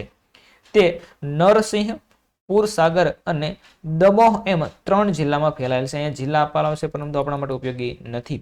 થોડી આપણે વાઘ પરિયોજના વિશે થોડી માહિતી મેળવીએ તો કે આ યોજનાની શરૂઆત 1973માં કરવામાં આવી હતી. ક્યારે મિત્રો? વાઘ પરિયોજના 1973માં. દેશમાં વાઘની સંખ્યા 1972માં કેટલી રહી હતી તો કે 1872 રહી હતી. 1972 ની અંદર 1872 જેટલી વાઘની સંખ્યા હતી. જે વાઘની વસ્તી ગણતરી 2018 અનુસાર વધીને 2967 થઈ અને વાઘ સૌથી વધુ વસ્તી મધ્યપ્રદેશ રાજ્યમાં 785 મિત્રો. પરંતુ વાઘની 2023 ની સ્થિતિએ વાત કરીએ તો દેશમાં 18 રાજ્યોમાં કુલ 54 વાઘ આરક્ષિત ક્ષેત્રો આવેલા છે. 2023 ની મિત્રો અંદર વાત કરીએ તો ક્યારે તો કે 54 વાઘ આરક્ષિત ક્ષેત્ર. અને હજી પણ મિત્રો થોડું કરંટની અંદર થોડો ઘણો અહીંયા બદલાવ થયો છે તો ખાસ તમારે થોડું કરંટમાં જોઈ લેવું. ત્યાર પછી આગળ વધીએ મિત્રો. અહીંયા ખાસ કયું યાદ રાખજો? મધ્યપ્રદેશ. મધ્યપ્રદેશની અંદર કયું બનેલું છે તો કે વિરાંગના દુર્ગાવતી વાઘ આરક્ષિત ક્ષેત્ર. ત્યાર પછીનો દોસ્તો મુદ્દો આવ્યો છે આપણા માટે ખાસ આઈએમપી. કેમ કે એક પણ મુદ્દો આપણે મિત્રો પરીક્ષામાં પૂછાઈ ન શકે તેવો નથી. તમામ પ્રશ્ન પૂછાઈ શકે તેવા છે. તો ખાસ આપણે મિત્રો થોડો ટાઈમ લઈને આ વિડીયો પૂર્ણ જોઈ લેવો જોઈએ. દેશની પ્રથમ ગ્રીન હાઇડ્રોજન ફ્યુઅલ સેલ બસ. મિત્રો દેશની પ્રથમ ગ્રીન હાઇડ્રોજન કેવી છે તો કે ગ્રીન હાઇડ્રોજન થી ચાલતી સેલ બસ છે. તેની વાત કરીએ તો કે કેન્દ્રીય પેટ્રોલિયમ, કુદરતી ગેસ અને આવાસ અને શહેરી બાબતોના મંત્રી હરદીપસિંહ પુરીએ દેશમાં ગ્રીન હાઇડ્રોજન ઉત્પાદન અને ઉપયોગને પ્રોત્સાહન આપવા માટે નવી દિલ્હીમાં દેશની પ્રથમ ક્યાં મિત્રો? નવી દિલ્હીની અંદર દેશની પ્રથમ ગ્રીન હાઇડ્રોજન ફ્યુઅલ સેલ આધારિત બસને લીલી ઝંડી આપવામાં આવી હતી. પ્રશ્ન એવો પૂછે કે તાજેતરમાં ક્યાં ગ્રીન હાઇડ્રોજન ફ્યુઅલ થી ચાલતી બસ છે તેને લીલી ઝંડી આપવામાં આવી? તો મિત્રો નવી દિલ્હી ખાતે છે તે આપવામાં આવી હતી. ત્યાર પછી જોઈએ તો કે ગ્રીન હાઇડ્રોજન ફ્યુઅલ સેલ એટલે શું? તો કે ગ્રીન હાઇડ્રોજન ફ્યુઅલ સેલ ઉચ્ચ ગુણવત્તાની વિદ્યુત શક્તિનો સ્વસ્થ, વિશ્વસનીય, શાંત અને કાર્યક્ષમ સ્ત્રોત છે. મિત્રો આનાથી શું થાય છે તો કે વિદ્યુત શક્તિનો ઓછો ઉત્પન્ન થાય છે. ત્યાર પછી સ્વસ્થ અને શાંત રીતે આ બસ છે તે ચલાવવામાં આવે છે. ઈંધણ તરીકે ગ્રીન હાઇડ્રોજનનો ઉપયોગ ઇલેક્ટ્રોકેમિકલ્સ પ્રક્રિયાને ઉર્જા આપવામાં કામ કરે છે, જે વીજળી ઉત્પન્ન કરે છે અને જેમાં પાણી અને ઉષ્મા આડ પેદાશ તરીકે હોય છે. તો આ ગ્રીન હાઇડ્રોજનની થોડી એવી લાક્ષણિકતા હતી. ત્યાર પછી જોઈએ તો કે ગ્રીન હાઇડ્રોજનનું ઉત્પાદન વિદ્યુત ઉચ્છેદન દ્વારા ઉર્જાના નવીકરણીય સ્ત્રોતોનો ઉપયોગ કરીને કરવામાં આવે છે. શું કરવામાં આવે છે મિત્રો? તો કે આ ગ્રીન હાઇડ્રોજન ઉત્પાદન વિદ્યુત ઉચ્છેદન દ્વારા ઉર્જાના નવીકરણીય સ્ત્રોતોનો ઉત્પન્ન કરી અને આ ગ્રીન હાઇડ્રોજન છે તેનું ઉત્પન્ન કરવામાં આવે છે. જ્યારે વિદ્યુત પ્રવાહ પાણીમાંથી પસાર થાય છે ત્યારે વિદ્યુત વિચ્છેદન દ્વારા તેને ઓક્સિજન અને હાઇડ્રોજનમાં વિભાજન કરવામાં. મિત્રો અહીં કઈ રીતે હાઇડ્રોજન ઉત્પન્ન કરવામાં આવશે તેવી થોડી પ્રક્રિયા આપેલ છે પરંતુ આપણે ખાસ ઉપયોગ નથી. આપણા માટે ઉપયોગી શું હતું કે દેશની પ્રથમ ગ્રીન હાઇડ્રોજન થી ચાલતી બસ છે તેમને લીલી ઝંડી ક્યાં આપવામાં આવી? તો કે દિલ્હી ખાતે આપવામાં આવી છે. આપણે કઈ રીતે હાઇડ્રોજન બને તેની આપણે માહિતી અહીંયા લેવાની નથી. ત્યાર પછી જોઈએ આ બસની થોડી ખાસિયત અહીંયા મિત્રો આપવામાં આવેલ છે. તો શું ખાસિયત છે તેની થોડી માહિતી મેળવીએ. પરંતુ અહીંયા મારી પેન છે મિત્રો થોડી બગડી છે, કઈ રીતની છે કઈ સમજાતું નથી. જોઈએ હવે તો હાઇડ્રોજન ફ્યુઅલ સેલ બસની ખાસિયત. ગ્રીન હાઇડ્રોજન બસ એ શૂન્ય ઉત્સર્જન વાહન છે જે બસ ચલાવવા માટે વીજળી ઉત્પન્ન કરવા માટે હાઇડ્રોજન અને હવાનો ઉપયોગ કરે છે. મિત્રો કોનો ઉપયોગ કરે છે? તો કે વીજળી ઉત્પન્ન કરવા માટે હાઇડ્રોજન અને હવાનો ઉપયોગ કરે છે અને શૂન્ય ઉત્સર્જન બસ છે. ત્યાર પછી વિદ્યુત રાસાયણિક પ્રક્રિયાના એનોડ પર હાઇડ્રોજન અને કેથોડ પર હવાની ઓક્સિજનને પાણીમાં રૂપાંતરિત કરે છે. ઇલેક્ટ્રિક સ્વરૂપમાં વિદ્યુત ઉર્જા ઉત્પન્ન કરે છે. મિત્રો આ કઈ રીતે બસ ચાલે છે તેની અહીંયા વિશેષતા આપવામાં આવે છે પરંતુ આપણે શું યાદ રાખશું? માત્ર દિલ્હી યાદ રાખવાનું છે. સૌ પ્રથમ દિલ્હીની અંદર લીલી ઝંડી આપવામાં આવી છે. આગળ વધીએ. ત્યાર પછીનો મુદ્દો અને આપણા માટે 2 માર્ક અપાવે તેવો જોઈએ. મુખ્યમંત્રી શ્રી ભૂપેન્દ્રભાઈ પટેલે રાજ્યવ્યાપી રવિ કૃષિ મહોત્સવ 2023 નું ઉદ્ઘાટન કર્યું. ક્યાં કર્યું? પરંતુ મિત્રો રવિ કૃષિ મહોત્સવનું ઉદ્ઘાટન તાજેતરમાં ભૂપેન્દ્રભાઈ પટેલે ક્યાં કર્યું હતું એવો પ્રશ્ન પૂછાય તો શું જવાબ લખવાનો રહેશે? તો જોઈએ આપણે ફેક્ટ મુદ્દો. પ્રથમ નંબર, મુખ્યમંત્રી ભૂપેન્દ્રભાઈ પટેલે અમદાવાદમાં દસક્રોઈ તાલુકાના પીરાણા ખાતે, મિત્રો યાદ રાખવાનું છે અહીંથી, અમદાવાદના દસક્રોઈ તાલુકાના પીરાણા ખાતેથી રાજ્યવ્યાપી રવિ કૃષિ મહોત્સવ 2023 નું ઉદ્ઘાટન કર્યું હતું? ક્યાંથી? ખાલી અમદાવાદ યાદ નથી રાખવાનું. અમદાવાદનો દસક્રોઈ તાલુકો અને દસક્રોઈ તાલુકાના પીરાણા ખાતેથી આ રવિ કૃષિ મહોત્સવ છે તેમનું ઉદ્ઘાટન કર્યું હતું. અમદાવાદ જિલ્લામાંથી રાજ્ય કક્ષાના કાર્યક્રમની સાથે તમામ 247 તાલુકાઓમાં 2 દિવસીય રવિ કૃષિ મહોત્સવની ઉજવણી કરવામાં આવી હતી. આ પ્રસંગે મુખ્યમંત્રીએ આંતરરાષ્ટ્રીય બાજરી વર્ષ, મિત્રો આપણે આગળ જોયું મિલેટ ની રાણી, તો આ આંતરરાષ્ટ્રીય બાજરી વર્ષ નિમિત્તે ખેડૂતોને પોષક તત્વોથી ભરપૂર બરછટ અનાજની ખેતી કરવા અને જૈવિક ખેતી અપનાવવા વિનંતી કરી હતી. શું કર્યું હતું? તો કે આ કાર્યક્રમ યોજો રવિ કૃષિ મહોત્સવનું ઉદ્ઘાટન કર્યું અમદાવાદથી અને માહિતી આપી હતી કે ખેડૂતોને આંતરરાષ્ટ્રીય બાજરી વર્ષ જાહેર કર્યું હતું 2023 અને તે નિમિત્તે ખેડૂતોને બરછટ ભરપૂર અનાજની ખેતી કરવી અને જૈવિક ખેતી અપનાવવા માટે વિનંતી કરી હતી. આ ઉત્સવનો ઉદ્દેશ રાજ્યના ખેડૂતોને મોસમી પાકોને લગતી આધુનિક કૃષિ ટેકનોલોજી પર માર્ગદર્શન આપવાનો અને વિદ્યુત ખેડૂતલક્ષી સહાયક યોજનાઓની સમજ આપવાનો છે. આ ખાસ કરીને રવિ કૃષિ મહોત્સવનો ઉદ્દેશ શું રહેલો છે? તો કે ખેડૂતોને આધુનિક જે કઈ ટેકનોલોજી પર ખેતી થાય છે તેની માહિતી આપવા માટેનો હતો. પરંતુ આપણે યાદ શું રાખવાનું છે? આ મુખ્યમંત્રી ભૂપેન્દ્રભાઈ પટેલે શરૂ કરાવેલો જે રથ છે તે ક્યાંથી શરૂ થયો હતો? રવિ કૃષિ મહોત્સવનું ઉદ્ઘાટન ક્યાં થયું હતું? તો કે અમદાવાદના દસક્રોઈ તાલુકાના પીરાણા ખાતેથી. આગળ જોઈએ મિત્રો, વિડીયો પસંદ આવે તો લાઈક કરી દેજો. જોઈએ ખૂબ અગત્યનો બીજો એક ટોપિક, જેમ કે સુરત યુદ્ધ જહાજના ક્રેસન્ટનું અનાવરણ કરવામાં આવ્યું. સુરતમાં મુખ્યમંત્રી ભૂપેન્દ્રભાઈ પટેલે નૌકાદળના વડા એડમિરલ આર હરિકુમારની હાજરીમાં સુરત યુદ્ધ જહાજના ક્રેસન્ટનું લોકાર્પણ કરવામાં આવ્યું હતું. તો મિત્રો, પ્રથમ એવું જહાજ બને છે જેનું નામ સુરત એટલે કે કોઈ સિટી ઉપરથી રાખવામાં આવ્યું હોય, જેમ કે INS સુરત એ ભારતીય નૌકાદળના વિશાખાપટ્ટનમ કલા સ્ટીલ્થ ગાઇડેડ મિસાઇલ ડિસ્ટ્રોપર જે પ્રોજેક્ટ 15B નું ચોથું અને છેલ્લું જહાજ હતું. કેટલા? તો કે ટોટલ 4 જહાજ બનાવવાના હતા. તેમાંથી મિત્રો આ ચોથું એટલે કે સિટી ઉપરથી નામ આપવામાં આવ્યું છે એવું આ ચોથું જહાજ હતું. સુરત શહેરમાં સમૃદ્ધ દરિયાઈ અને જહાજ નિર્માણનો ઇતિહાસ છે. આ શહેરમાં સમૃદ્ધ દરિયાઈ અને જહાજ નિર્માણનો ઇતિહાસ છે મિત્રો. આ શહેરમાં 16મી અને 18મી સદીમાં બાંધવામાં આવેલા જહાજો તેમના લાંબા આયુષ્ય એટલે કે 100 વર્ષથી વધુ માટે જાણીતા હતા. આટલા માટે મિત્રો INS સુરત એ ગુજરાતના કોઈ શહેરના નામ પરથી પ્રથમ યુદ્ધ જહાજ હોવાનું ગૌરવ ધરાવે છે. મિત્રો અહીંયાથી આપણા માટે બેસ્ટ પ્રશ્ન બને છે કે નીચેનામાંથી કયું શહેર છે તે સૌ પ્રથમ યુદ્ધ જહાજના નામ પરનું ગૌરવ ધરાવે છે? તો સુરત યાદ રાખવાનું રહેશે. હાલમાં INS સુરત મુંબઈમાં મઝગાર્ડ ડોક લિમિટેડ ખાતે નિર્માણ થયેલ છે. મિત્રો ક્યાં છે? તો કે આ મુંબઈનું જે મઝગાર્ડ ડોક લિમિટેડ કંપની છે ત્યાં નિર્માણાધીન છે. યાદ રાખવાનું છે આપણે સુરત શહેરના આપણા સિટી પરથી નામ પડેલું હોવાથી આપણે યાદ રાખવાનું રહેશે. સૌ પ્રથમ યુદ્ધ જહાજ જેનું કોઈ શહેરના નામ પરથી નામ પડ્યું હોય તો તે સુરત યુદ્ધ જહાજ INS સુરત. તો દોસ્તો આગળ વધીએ. ત્યાર પછીનો ટોપિક ગુજરાતી સાહિત્ય પરિષદના પ્રમુખ પદે હર્ષદ ત્રિવેદી ચૂંટાયા. IMP ક્વેશ્ચન દોસ્તો, આપણને સાહિત્યના એકાદુ બે પ્રશ્ન પૂછાવાના છે તો અહીંથી બેઠો પ્રશ્ન પૂછાય. તાજેતરની ઘટના બનેલી છે કે ગુજરાતી સાહિત્ય પરિષદના પ્રમુખ પદે તાજેતરમાં કોણ ચૂંટાઈ આવ્યા છે? તો હર્ષદ ત્રિવેદી છે તે તાજેતરમાં ચૂંટાઈ આવ્યા છે. તાજેતરમાં હર્ષદ ત્રિવેદી ગુજરાતી સાહિત્ય પરિષદના અધ્યક્ષ તરીકે 3 વર્ષના સમયગાળા માટે ચૂંટાઈ આવ્યા છે. કેટલા વર્ષનો મિત્રો? કેટલો સમયગાળો છે હર્ષ ત્રિવેદીનો? તો કે 3 વર્ષનો સમયગાળા માટે આ ચૂંટાઈ આવ્યા છે. તેઓ અગાઉના ગુજરાતી સાહિત્ય પરિષદના અધ્યક્ષ પ્રકાશ N શાહનું સ્થાન લેશે. મિત્રો અગાઉ કોણ હતા? તો કે પ્રકાશ N શાહ હતા અને પ્રકાશ N શાહની જગ્યાએ હવે આપણા હર્ષદભાઈ ત્રિવેદી છે તે ચૂંટાઈ આવ્યા છે. તો તેની થોડી અહીંયા માહિતી આપવામાં આવેલ છે. હર્ષદ ત્રિવેદી તો હર્ષદ અમૃતલાલ ત્રિવેદી. મિત્રો તેનું આખું નામ એવી રીતનું થાય છે. જન્મ 17 જુલાઈ 1958 ના રોજ સુરેન્દ્રનગરના ખેરાલી ખાતે થયો હતો.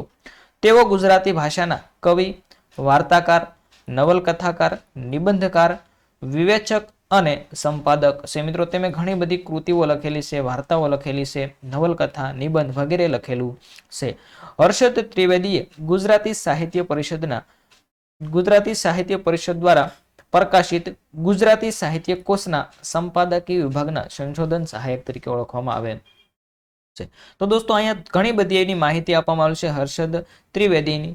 તો તે તમારે થોડી એક સ્ક્રીનશોટ લઈને માહિતી વધારે મેળવી લે. મિત્રો વધારે વિડીયોનો સમય ન લેતા આપણે આગળ વધી એક સ્ક્રીનશોટ લઈને તમે આ માહિતી છે તે રીડ કરી નાખજો. જોઈએ આગળ. કલોલમાં ઇફકોનો નેનો ડીએપી પ્લાન્ટ. મિત્રો ઇફકો લિક્વિડ ડીએપી એટલે કે લિક્વિડ પ્લાન્ટ છે તે સ્થાપવામાં આવ્યો છે. કલોલની અંદર ઇફકોનો નેનો ડીએપી લિક્વિડ પ્લાન્ટ છે તેમની સ્થાપના કરવામાં આવી હતી. જોઈએ આપણે તો કે કેન્દ્રીય ગૃહમંત્રી અને સહકાર મંત્રી અમિત શાહે ગાંધીનગરમાં કલોલ ખાતે ઇફકોનો નેનો ડીએપી પ્લાન્ટનું ઉદ્ઘાટન કર્યું હતું. મિત્રો કોને કર્યું હતું તેવું પૂછાય. આપણે કલોલ તો ખબર હોય કે કલોલ ગાંધીનગરમાં આવેલું છે. ત્યાં આ ડીએપીનો નેનો પ્લાન્ટ છે તેમનું ઉદ્ઘાટન કરવામાં આવ્યું હતું. પરંતુ ક્યાં કોણ આવ્યું હતું તો કે આપણા કેન્દ્રીય ગૃહમંત્રી શ્રી અમિતભાઈ શાહ છે તેના દ્વારા આ પ્લાન્ટનું ઉદ્ઘાટન કરવામાં આવ્યું હતું. ક્લોલ ઇફકોનું ક્લોન યુનિટ ગ્રીન ટેકનોલોજી આધારિત નેનો ડીએપીની લગભગ 42 લાખ બોટલોનું ઉત્પાદન કરશે. કેવી મિત્રો તો કે આ બોટલો ઉત્પાદન કરવાનું છે. ડીએપી જે લિક્વિડમાં હોય છે તેનું ઉત્પાદન કરવાનું છે. મિત્રો આપણે ખાતર હોય છે ડીએપી તેનું આ લિક્વિડની અંદર રૂપાંતર કરવાનું છે. નેનો ડીએપી લિક્વિડમાં 8% નાઇટ્રોજન અને 16% ફોસ્ફરસ હોય છે જે પાકની વૃદ્ધિ અને ગુણવત્તામાં વધારો કરે છે. આપણે ડીએપી અત્યાર સુધી મિત્રો ખાતર નાખતા, પરંતુ હવે આ એક પ્લાન્ટ સ્થાપાયો છે જે તે ડીએપી છે તેનું લિક્વિડની અંદર રૂપાંતર કરીને તે ઉપયોગ કરવામાં આવશે. તો આ તો એક નવો પ્લાન્ટ તેનું ઉદ્ઘાટન ગાંધીનગરના ક્લોલ ખાતે થયું અને ઉદ્ઘાટન કોને કર્યું હતું તો કે અમિતભાઈ શાહે કર્યું હતું. તો દોસ્તો આ માહિતી પસંદ આવી તો એક લાઈક કરી દેજો.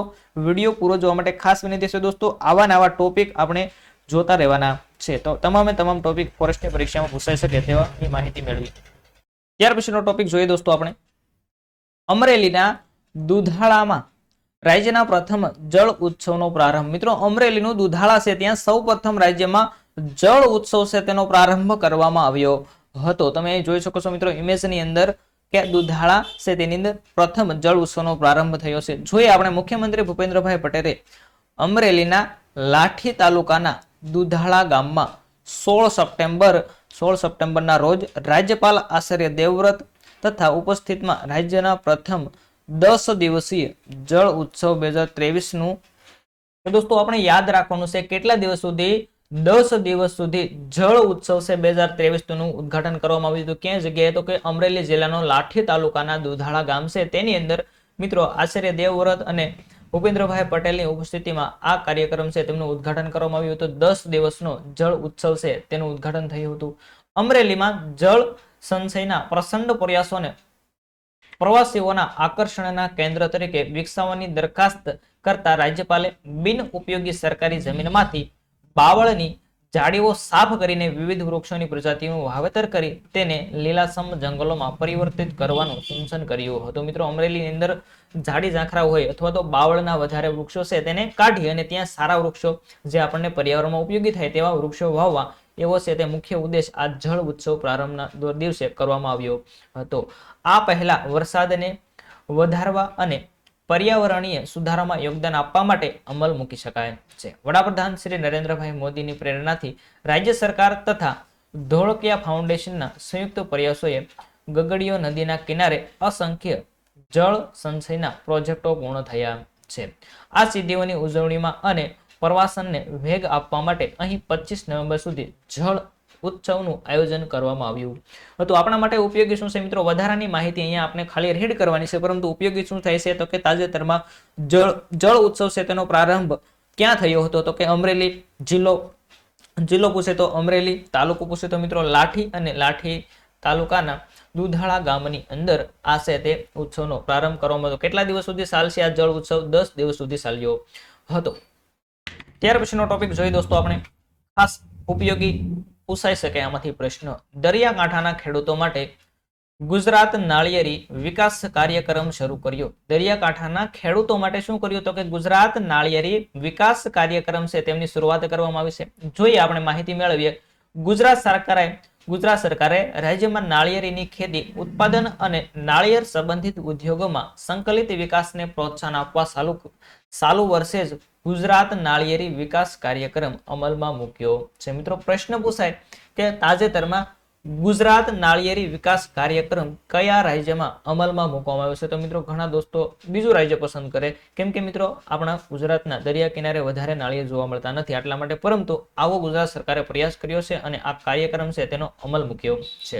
વર્ષ 2023-24 ના બજેટમાં કુલ 2403 લાખની જોગવાઈ સાથે આ યોજનાને મંજૂરી આપવામાં આવેલી છે. કેટલી? તો કે 2403 લાખની જોગવાઈ સાથે મંજૂરી આપી દેવામાં આવી છે. તેનો ઉદ્દેશ નાળિયેરીની ઉત્પાદકતા અને ખેડૂતોની આવકમાં વધારો ઉપરાંત ઉત્પાદનમાં વૈવિધ્યકરણ લાવવા માટેનો છે.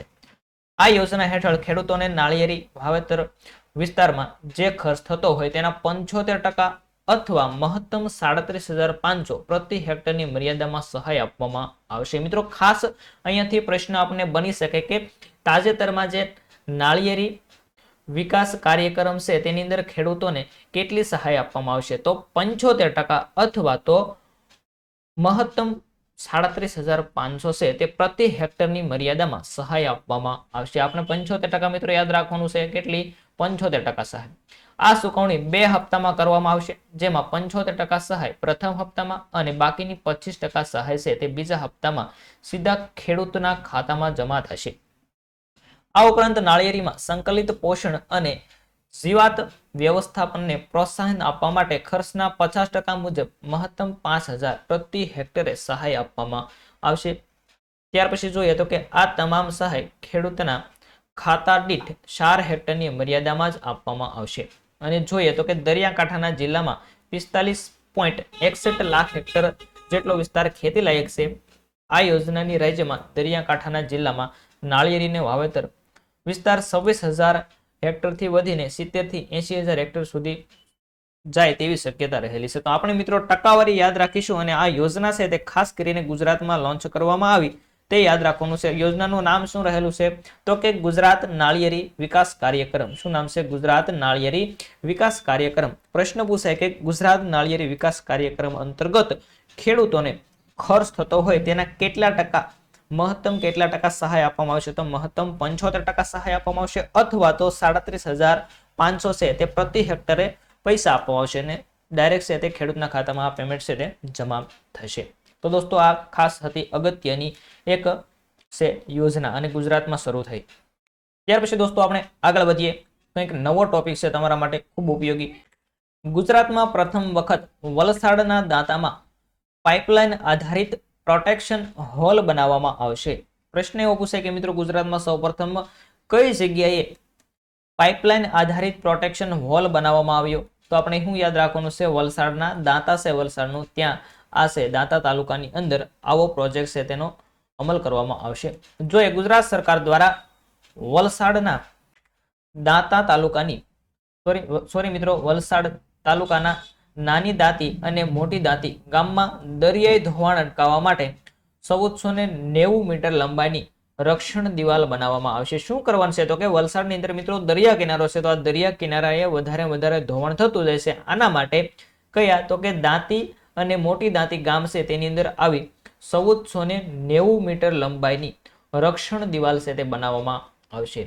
આ પ્રોટેક્શન હોલ અમેરિકાની કંપની દ્વારા તૈયાર કરાયેલ ડિઝાઇનના આધારે બનાવવામાં આવશે અને ગોવા પછી નમૂના રૂપે પ્રોટેક્શન હોલ ગુજરાતમાં પ્રથમવાર બનાવાશે. આટલા માટે મિત્રો આપણા માટે ખૂબ ઉપયોગી અહીંયાથી પ્રશ્ન બને છે કે તાજેતરમાં ગુજરાતનું કયું એવું સ્થળ છે જ્યાં ગોવાના નમૂના રૂપે પ્રોટેક્શન હોલ બનાવવામાં આવ્યો? તો મિત્રો વલસાડ છે, વલસાડના દાંતાની અંદર આ બનાવવામાં આવશે. પ્રોટેક્શન હોલની કામગીરી માટે માત્ર પથ્થરો ભારતના હશે અને સિવાયની બાકીની તમામ સામગ્રી વસ્તુઓ અમેરિકાથી મંગાવશે. મિત્રો પથ્થરો આપણા અહીંના અને તમામ જે તેની મશીનરીનો ઉપયોગ થાય છે તે મશીનરી ક્યાંથી લાવવામાં આવશે? તો કે અમેરિકાથી લાવવામાં આવશે. દરિયાઈ ભરતી અને પવનની વધુ ગતિના કારણે ભરતી સમયે વધુ ઊંચાઈના મોજા કિનારાની જમીન અને સતત ટકરાવાના કારણે કિનારાની જમીનનું સતત ધોવાણ થતા હોય છે. તેથી લોકોના ઘર અને જાનમાલને નુકસાન પહોંચી રહ્યું હોય છે, જેથી આ મહત્વપૂર્ણ નિર્ણય છે તે લેવામાં આવ્યો છે. તો દોસ્તો ખાસ યાદ રાખવાનું છે, આવું સૌપ્રથમ ક્યાં શરૂ કર્યું છે? વલસાડના દાંતાની અંદર આવી એક વોલ એટલે કે દિવાલ બનાવવામાં આવશે. ત્યાર પછી જોઈએ દોસ્તો એક અગત્યનો ટોપિક અને અગત્યની યોજના છે તેની અંદર થોડો એવો ઘટાડો થયો છે. જેમ કે ગુજરાત સરકારે તાર ફેન્સિંગ યોજનામાં મર્યાદા ઘટાડી. શું કર્યું છે મિત્રો? મર્યાદા ઘટાડી દીધી છે. તાર ફેન્સિંગ યોજનાની અંદર ગુજરાત સરકારે મર્યાદા ઘટાડી છે. શું મર્યાદા ઘટાડી, શું થયું છે તેની અંદર ઘટાડો, તે આપણે માહિતી મેળવ્યા કરતા એ પહેલા મિત્રો જો લાઇક ન કરી હોય તો ચેનલને એક વિડીયોને લાઇક કરી દેજો. ચેનલમાં સબસ્ક્રાઇબ ન કરી હોય તો ખાસ સબસ્ક્રાઇબ કરી દેજો. તમામ ટોપિક જોયા તે મિત્રો ખરેખર પૂછાય તેવા હોય તો એક લાઇક કરી દેજો. તમારા દોસ્તોને વિડીયોની લિંક શેર કરી દેજો જેથી તેમને પણ ઉપયોગી થાય. તો મિત્રો ગુજરાત સરકાર દ્વારા જે ખેડૂતોને પાકના નુકસાન થતું અટકાવવા માટે ખેતરની ફરતે તાર ફેન્સિંગ કરવા 5 હેક્ટરની મર્યાદા ઘટાડીને 2 હેક્ટર કરવામાં આવે છે. મિત્રો આની અંદર ઘટાડો થતો આવ્યો છે. સતત ને સતત આ તાર ફેન્સિંગ યોજનાની અંદર ઘટાડો થતો આવ્યો છે. જેમ કે પહેલા મિત્રો 10 હેક્ટર હતું, ત્યાર પછી 5 હેક્ટર થયું અને હવે 2 હેક્ટર થયું છે. આટલા માટે આ છે તે ખૂબ ચર્ચાની અંદર રહેલી છે તાર ફેન્સિંગ યોજના. તો મિત્રો 100% પ્રશ્ન અહીંયાથી પૂછવાની સંભાવના રહેલી છે. કેમ કે જે ખેડૂતને નુકસાન કરતા ડુક્કર હોય છે, તેવા જંગલી નીલગાય હોય છે, હરણ હોય છે, તેથી બચવા માટે આ યોજના છે તે અમલી કરેલી હતી તાર ફેન્સિંગ યોજના ખેતર ફરતે. તો અહીંયા થોડો એવો ઘટાડો થયો છે. જેમ કે હવે મિત્રો મર્યાદા કેટલી રહી છે? 2 હેક્ટર મર્યાદા રહેલી છે. તાર ફેન્સિંગ યોજના વિશે આપણે માહિતી મેળવી તો કે આ યોજના 20 મે 2005 રોજ શરૂ કરવામાં આવી હતી. આ યોજનાનો મુખ્ય હેતુ છે ખેડૂતોના પાકને જંગલી ભૂંડ, ડુક્કર અને નીલગાય, હરણથી બચાવવાનો છે, જેથી આ પ્રાણીઓ દ્વારા ઊભા પાકને થતા નુકસાનને ઓછું કરી શકાય.